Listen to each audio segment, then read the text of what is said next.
You need to hear this slowly, because Jesus was not speaking to unbelievers when he said these words. He was speaking to people who preached in his name, prayed in his name, and did miracles in his name. And still, he looked at them and said, I never knew you. Depart from me. Not because they rejected him, but because they assumed he accepted them. That alone should stop you, because it means it is possible to be busy for God and still be unknown by God. The question is not whether you believe in Jesus. The question is whether he knows you. When Jesus speaks these words in Matthew 7, the scene is terrifying in its familiarity. The people standing before him are confident. They are not begging for mercy. They are presenting evidence. Lord, Lord, did we not prophesy in your name? Did we not cast out demons? Did we not do many mighty works? They are shocked by his response because in their minds, their resume should have guaranteed acceptance.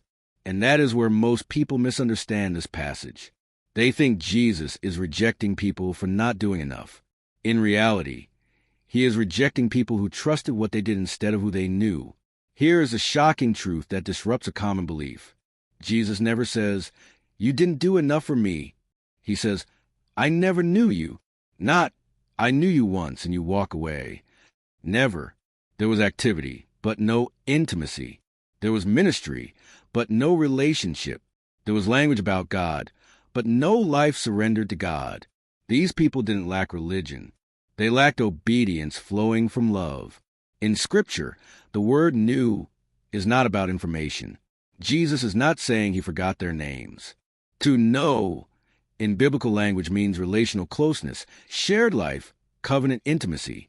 It is the same word used when Scripture describes a husband knowing his wife.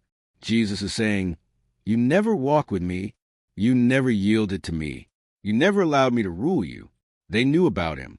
They used his name, but they never belonged to him. This is why he follows with the words, you workers of lawlessness, or as some translations say, you evildoers. That phrase confuses people, because how can someone casting out demons be an evildoer? The answer is devastating. Lawlessness does not always look like rebellion on the outside. Sometimes it looks like serving God while quietly refusing to obey him. It is choosing your will while using his name. It is selective surrender. It is saying, Lord, Lord, with your mouth while your life remains untouched in the places he has already confronted. Many people assume Jesus will judge them based on visible actions. But Jesus makes it clear that the true measure is whether your life was submitted to the Father's will. Just a few verses earlier, he says, not everyone who says to me, Lord, Lord, will enter the kingdom of heaven, but the one who does the will of my Father. That means confession without transformation is not enough. Gifts without obedience are not proof of relationship. Even spiritual power is not the same as spiritual submission. This is where clarity begins to replace fear.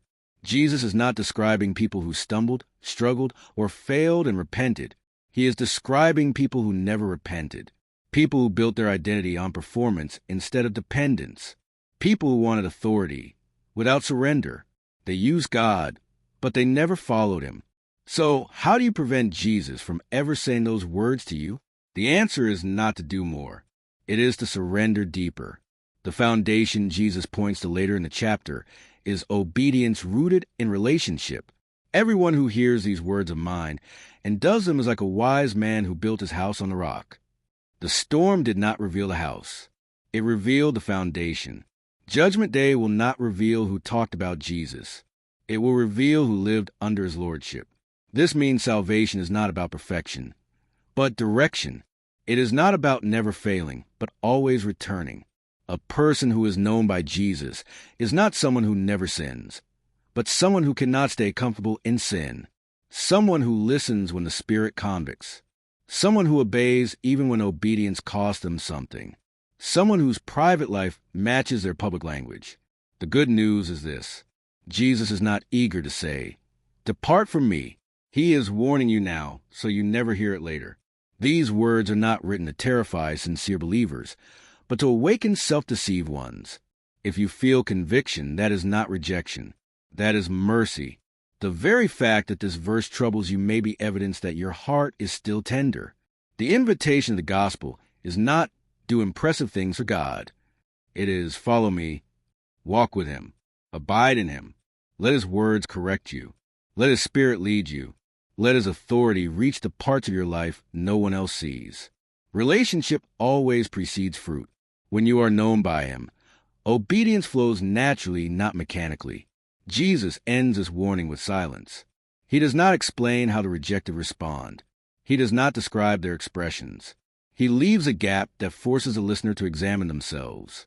And that silence is intentional, because the most important question is not what they will say to him. It is what he will say to you. And here is the unanswered question that should stay with you long after this ends. If you stood before Jesus today, would you point to what you did for him, or would you simply know him well enough to trust his voice when he speaks your name?